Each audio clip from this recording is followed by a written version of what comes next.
The Protestant Reformation, it was an age of absolute giants, right? You had heroes, heretics, and of course, Martin Luther. But what about the other people? The ones who tried to keep the whole thing from flying apart? Well, today, we're going to talk about the Reformation's great peacemaker, a man whose entire life was this tireless and, in the end, tragic quest for unity.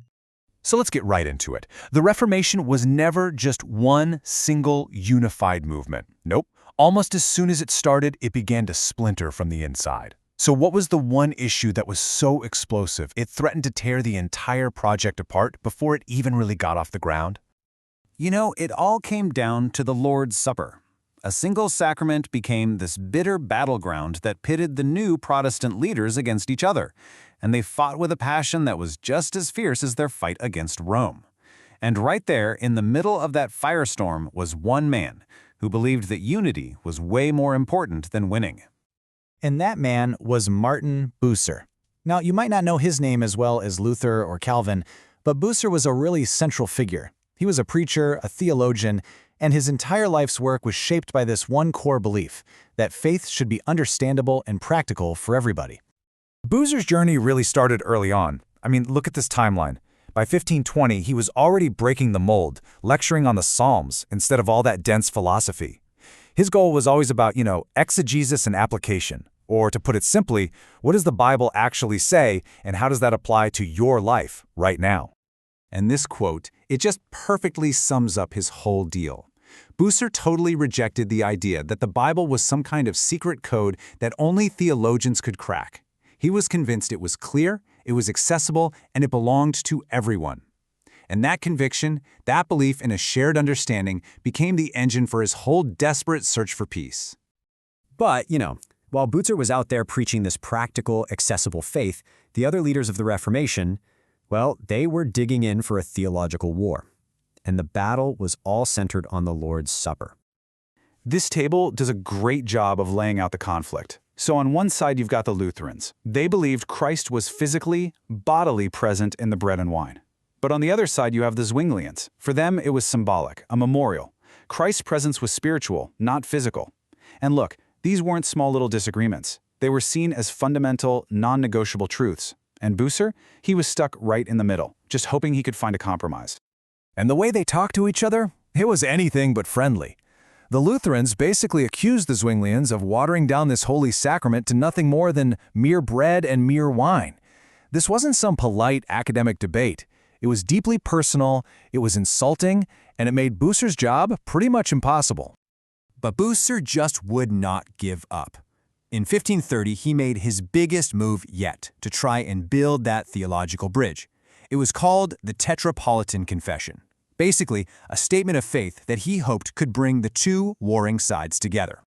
Now, listen to the careful wording he uses here. Bucer writes that Christ gives his true body and true blood. Okay, that sounds pretty Lutheran, right? But then he adds that it's for the food and drink of souls. See, that's a spiritual interpretation, which leans more towards the Zwinglian view. He's really trying to thread the needle, to find language that both sides could agree on. And this next quote, this one really shows you what was in his heart. For Bucer, the end goal wasn't just to be theologically precise. It was so that believers would become one bread and one body. He saw the sacrament as something that should unite people, not divide them. So here's the really crucial part. Bucer's position was just completely radical for his time. For pretty much every other reformer, being theologically right was the most important thing, period. But Bucer was arguing that Christian unity was just as important. He was willing to live with a little ambiguity for the sake of fellowship.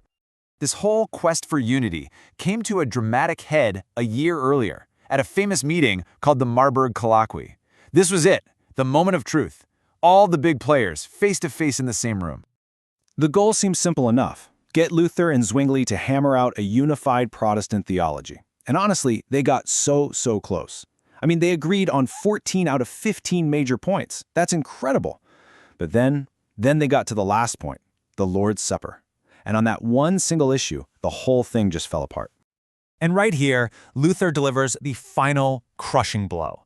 In a letter to Bucer, he says he has to reject this unity, not because he's stubborn, but because of his conscience. For Luther, any compromise was a betrayal of his faith. And with that, The door was slammed shut. Bucer's dream was shattered. You have to understand, Bucer wasn't just dealing with a minor disagreement. The source material uses these incredible metaphors. He was trying to move the unbending Himalaya of Luther's conviction and cross the vast Atlantic of Zwingli's opposition. It was an impossible task. So, Bucer failed. At Marburg and in his larger mission, he failed to unite the Protestant movement. But that's not where the story ends. We have to ask ourselves, why does this story of failure still matter so much? I mean, really think about it. Was his entire life's work, this constant, relentless push for peace and reconciliation, was it all just a complete waste of time?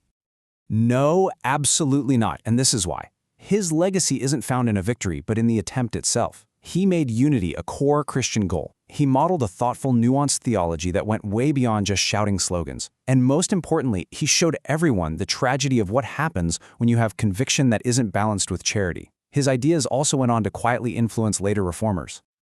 And that's really the heart of it, isn't it? Sometimes a noble failure can teach us a whole lot more than an easy victory.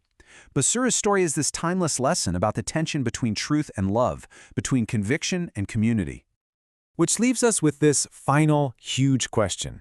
It's a question Martin Bucer wrestled with 500 years ago, and honestly, it's one that's just as relevant for all of us today. When is unity more important than being right? It's definitely something to think about.